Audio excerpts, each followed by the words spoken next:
అదే RTV app వార్తల్ని క్షణాల్లో చదివే అవకాశం ఉంటుంది. ఒక న్యూస్ పేపర్, ఒక టెలివిజన్ ఛానల్ మీ చేతుల్లో ఎప్పుడూ ఉంటాయి. కూటమి ప్రభుత్వం ఆధ్వర్యంలో ముఖ్యమంత్రి చంద్రబాబు నాయుడు గారు, సోదరులు ఉప ముఖ్యమంత్రి పవన్ కళ్యాణ్ గారు, పెద్దలు లోకేష్ గారు ఆధ్వర్యంలో నడుస్తున్న కూటమి ప్రభుత్వంలో జీవో నెంబర్ 5 ఇవ్వటం జరిగింది. గిరి బలిజ పేరు మీద మా కుటుంబంలోకి ఇంకొక సమూహాన్ని తీసుకొచ్చి కలపటం జరిగింది.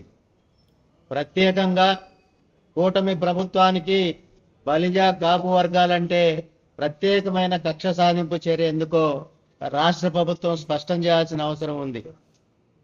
ఏదైనా ఒక వర్గానికి, ఒక కులానికి గౌరవం ఇవ్వటాన్ని బలిజ వర్గాలుగా, కాపు వర్గాలుగా మేము ఆహ్వానిస్తూ ఉంటాం.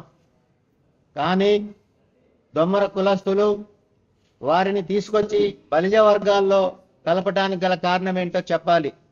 ఇప్పటికీ 5 వర్గాలను తీసుకొచ్చి బలిజ వర్గాల్లో గతంలో కలపటం జరిగింది. ఏ కులానికైనా గౌరవించాలి, ఎవరినైనా సమాజంలో గౌరవించాలి. ఆ గౌరవించే దాంట్లో మొదటిగా ఉండే సామాజిక వర్గం రాష్ట్రంలో, భారతదేశంలో బలిజ కాపు వర్గాలు. ఈరోజు భారతదేశంలో బలిజ కాపు వర్గాలు 5 కోట్ల మంది ఉన్నాం. అటువంటిది సమాజంలో ఏదైనా ఒక వర్గానికో కులానికో గౌరవం ఇవ్వాలంటే వాళ్ళని తీసుకొచ్చి బలిజ వర్గాల్లో కలుపుతామంటే అది సహేతుకం కాదు. ముఖ్యమంత్రి చంద్రబాబు నాయుడు గారు ఆలోచించాలి. కూటమి ప్రభుత్వం ఈరోజు రాష్ట్రంలో అధికారంలో ఉందంటే కారణం బలిజ వర్గాలు. బలిజ వర్గాల కష్టంతో మీరు అధికారంలో ఉన్నారు. ఆ రోజు సోదరులు పవన్ కళ్యాణ్ గారు పిలుపునిచ్చారు, మాకు ఆదేశాలు ఇచ్చారు. బలిజ కాపు వర్గాలు పెద్దన్న పాత్ర పోషించాలి, ఎస్సీ, ఎస్టీ, బీసీ, మైనార్టీ వర్గాలను కలుపుకుని రాష్ట్రంలో అధికార మార్పిడి చేయాలని చెప్పి పిలుపునిచ్చారు, ఆదేశించారు. బలిజ వర్గాలు పాటించాయి, రాష్ట్రంలో అధికార మార్పిడి చేశాయి, కూటమి ప్రభుత్వాన్ని అధికారంలోకి తెచ్చాయి. ఈ రోజు ముఖ్యమంత్రిగా, ఉప ముఖ్యమంత్రిగా, మంత్రులుగా కూటమి ప్రభుత్వంలో కొనసాగుతున్నది బలిజ వర్గాల యొక్క కష్టంతో. బలిజ వర్గాల కష్టంతో అధికారంలో ఉన్న మీరు బలిజ వర్గాల్ని, బలిజ కుటుంబాల్ని అన్ని రకాలుగా అణగదొక్కే ప్రయత్నం చేస్తా ఉన్నారు. మేము రాజకీయాలు మాట్లాడటం లేదు, మీరు ఆలోచించండి. ఆ రోజు కూటమిగా రాయలసీమలో బలిజలకి మీరు ఇచ్చిన గౌరవం ఏంటి? ఏ మేరకు సీట్లు ఇచ్చారు? ఏ మేరకు ప్రాధాన్యతనిచ్చారు? ఉమ్మడి 6 జిల్లాల్లో, బలిజ ప్రాంతాల్లో, రాయలసీమలో రాజకీయాలుగా ఉన్న మీరు తెలుగుదేశం కానీ, బీజేపీ కానీ, జనసేన కానీ ఎన్ని స్థానాలు శాసనసభలో ఇచ్చారు? ఎన్ని పార్లమెంటు స్థానాల్లో ఇచ్చారు? రాజకీయంగా మీరు ఎన్నికల్లో మాకు అవకాశాలు ఇచ్చినా ఇవ్వకపోయినా బలిజలుగా ఉన్న రాయలసీమలో మేము కూటమి ప్రభుత్వాన్ని అధికారంలో తెచ్చాం. మిమ్మల్ని అధికారంలో తెచ్చింది మమ్మల్ని అనగదొక్కటానికి కాదు. ఎన్నికల అనంతరం, అధికారంలోకి వచ్చిన అనంతరం బలిజలకు న్యాయం చేస్తాం, బలిజ సమస్యలను తీరుస్తాం, బలిజలకు అండదండగా ఉంటాం అని రాష్ట్ర ప్రభుత్వాన్ని నమ్మాం, కూటమి నాయకత్వాన్ని నమ్మాం. ఏ నమ్మకంతోనైతే మిమ్మల్ని అధికారంలో తెచ్చామో ఆ నమ్మకాన్ని కాపాడుకోవాల్సిన అవసరం కూటమి ప్రభుత్వానికి ఉంది.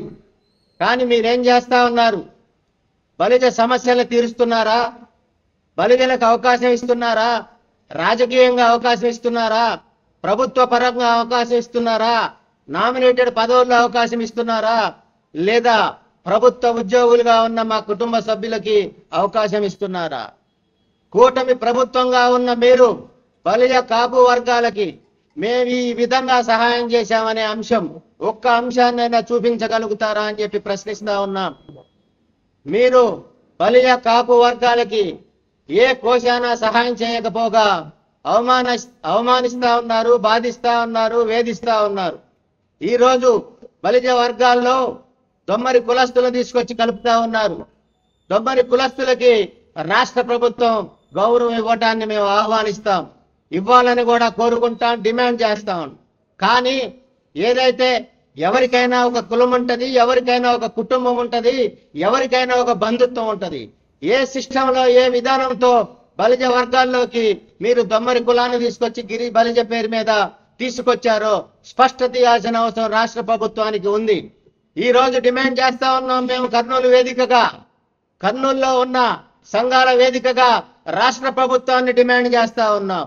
వెంటనే గిరి బలిజ పేరు మీద ఇచ్చిన జీవో నెంబర్ 5ని రద్దు చేయాలని చెప్పి డిమాండ్ చేస్తా ఉన్నాం. ముఖ్యమంత్రి గారిని, ఉప ముఖ్యమంత్రి గారిని, లోకేష్ గారిని సవివరంగా విన్నవించుకుంటా ఉన్నాం, అభ్యర్థిస్తా ఉన్నాం. మీరు కక్షపూరిత వైఖరిని విడనాడాలి, అవమానించే విధానాన్ని విడనాడాలి, బలిజ వర్గాలని గౌరవించే విధానంతో ముందుకు పోవాలని చెప్పి సూచిస్తా ఉన్నాం.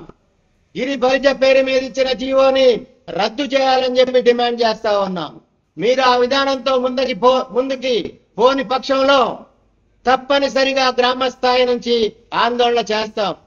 రాష్ట్రంలో బలిజ కాపులకున్న సమస్యల్ని తీర్చాల్సిన మీరు గిరి బలిజ పేరు మీద మరో సమస్యను తీసుకొస్తా ఉన్నారు, అవమానిస్తా ఉన్నారు, వేధిస్తా ఉన్నారు.